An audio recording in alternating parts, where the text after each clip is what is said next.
สวัสดีครับเพื่อนๆวันนี้จะพามาตกกระสุกนะครับเล่นแนวสตรีมนะ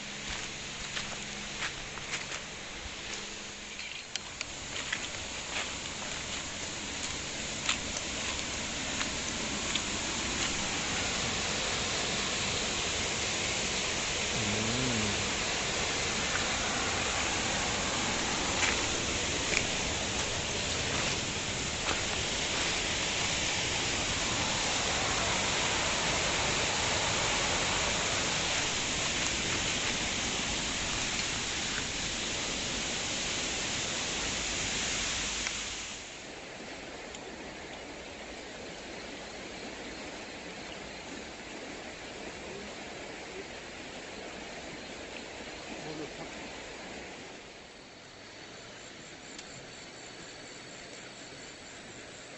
โอ้ดูนะครับโอ้ดูแลดูแลดูแลโอ้โห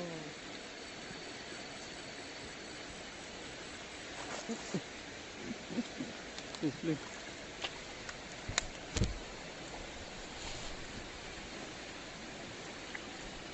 ครับนะรับแขกบ้านรับแขกที่นี่นะครับ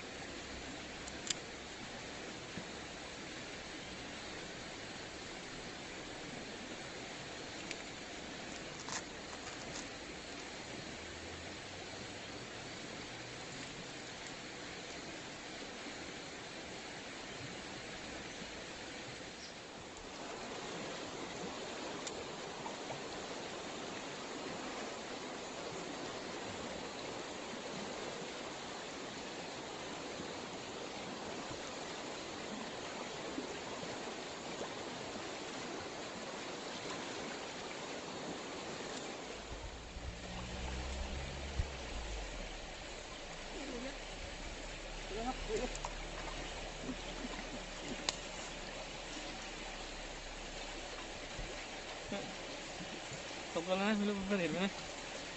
หืมตัวที่สองครับ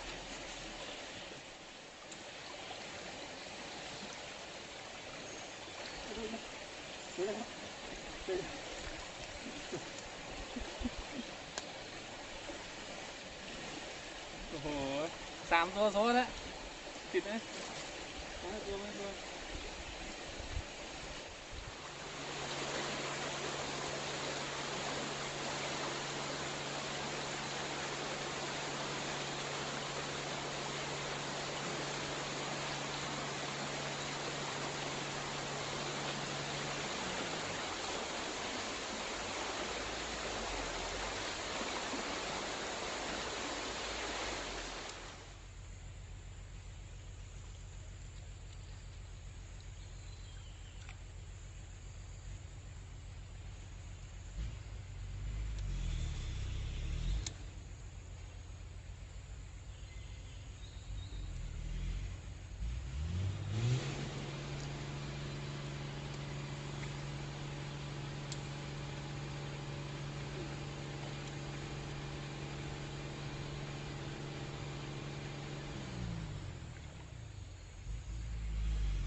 ครับ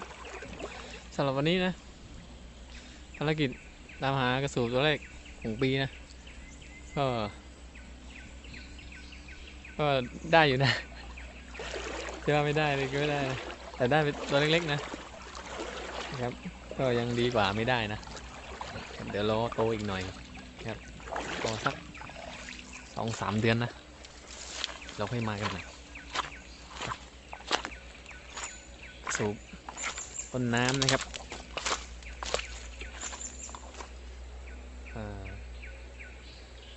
ลาไปกับภาพนี้นะครับนี่กับไม้สวยๆนะไม้สวยครับเป็นหมู่บ้านไฮตากรครับบ๊ายบาย